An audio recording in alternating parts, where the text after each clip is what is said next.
Hi, if you clicked on this video, you're probably one of my teammates. I'm going to be giving you the top 3 tips for getting better at Puck. Our third tip is the most important one, so don't miss it. Puck is a free-to-play first-person 6v6 ice hockey game. It doesn't follow the same rules as regular hockey, and you'll hear me talk more about it in the games that I played in March video that I have coming out at the end of this month, because I'll be the first to admit it. This game is hard. This game is way too hard for someone to just casually pick up and be good at the first time playing. I mean, this game's trailer is deceptive. When you're watching it, you're like, oh, okay, it seems simple enough. You just put the puck in the net, right? Wrong! In reality, you're out there looking like a shopping cart with broken wheels. You ready? I'm gonna send it around. Oh my god. Dude, we're almost so good at this game. But this is where I come in. I'm gonna be your one-stop shop for all things Puck. Also with some funny moments sprinkled in for our Gen Z gerbil brains.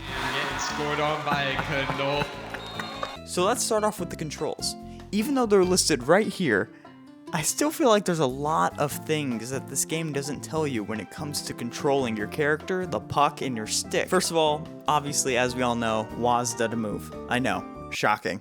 But wait, I actually feel like it's different this time. In this game, WASD doesn't act like a direct correlation between yourself and the player.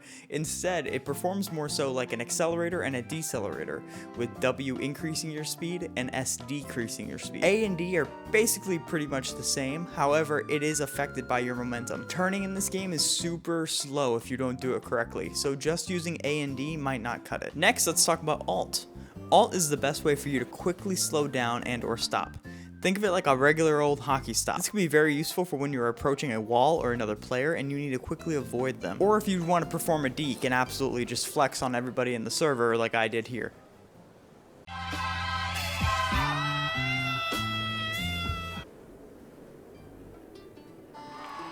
Pressing control allows you to do a slide. Sliding is extremely useful in this game and is how you're going to be performing those really quick turns. Here is a video of you just turning with A and D, and then here is a video of you turning with A and D while sliding. As you can see, there's a huge difference in the speed of which you're turning when you are sliding versus when you are not sliding. And then finally, oh boy, Jesus, that thing on the bottom of your screen, the thing that haunts my nightmares.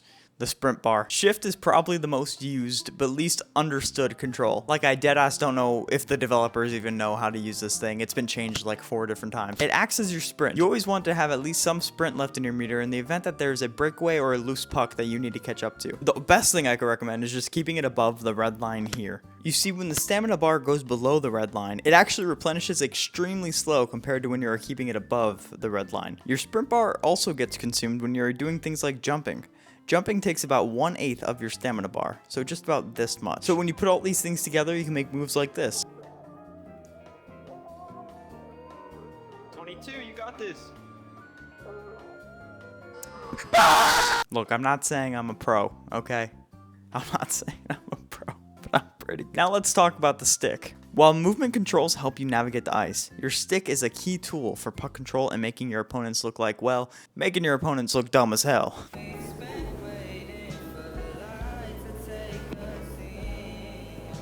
Bang! Utilizing your mouse wheel, you have the ability to angle your stick left and right. This could be very useful for when you're navigating the puck down the ice. When you're carrying the puck, you're able to use the stick to cup the puck, like so. Putting it on your backhand and forehand to have the best control and avoid it being poked off your stick. Put your stick sensitivity to whatever feels the most comfortable for you. I just noticed that the default one is a little slow for my taste. You'll notice that when you angle your stick up even a little bit, you'll lift the puck extremely high. So try to get in really close before trying to shoot it. Bang, dude, bang. Woohoo! Your stick interacts with other players' sticks. With that being said, it can be utilized as a very useful defensive tool for when somebody is ahead of you with the puck on their stick. You could take your stick and lift it under theirs, and you can completely disrupt the play and avoid your team from getting scored on. This is called a stick lift. Here's a little bonus tip for you. Go to the player, appearance, and then buy a stick. Get yourself some cosmetics and make them aware that we're enjoying this game and we want to see more of it. And while we're on the topic of support, if you guys can, feel free to go ahead and like the video and subscribe. I'm trying to get us to 1,000 subscribers before the end of the year, and I need your help to do it. YouTuber ass, call out, bro. Also, buy Sprite Zero. Okay, Last but not least, this is probably the most important tip: positioning. Positioning is everything. It's not about chasing the puck. It's about knowing where you need to be on the ice. If I had $1 for every time that I had the perfect passing opportunity, but my teammate was too busy trying to touch the puck and get a little dopamine boost when we could have gotten a goal, I'd be rich. Good positioning means reading a play, understanding the game, and being in the best possible spot on the ice for you to receive the puck. If you don't have it on your stick, you need to get to a position where it can be on your stick. Stay aware of your surroundings, find open lanes, and position yourself so you're always in the right spot at the right time. I didn't include it in the list, but obviously practice is super important. So get as much ice time as you can, and I'll see you online.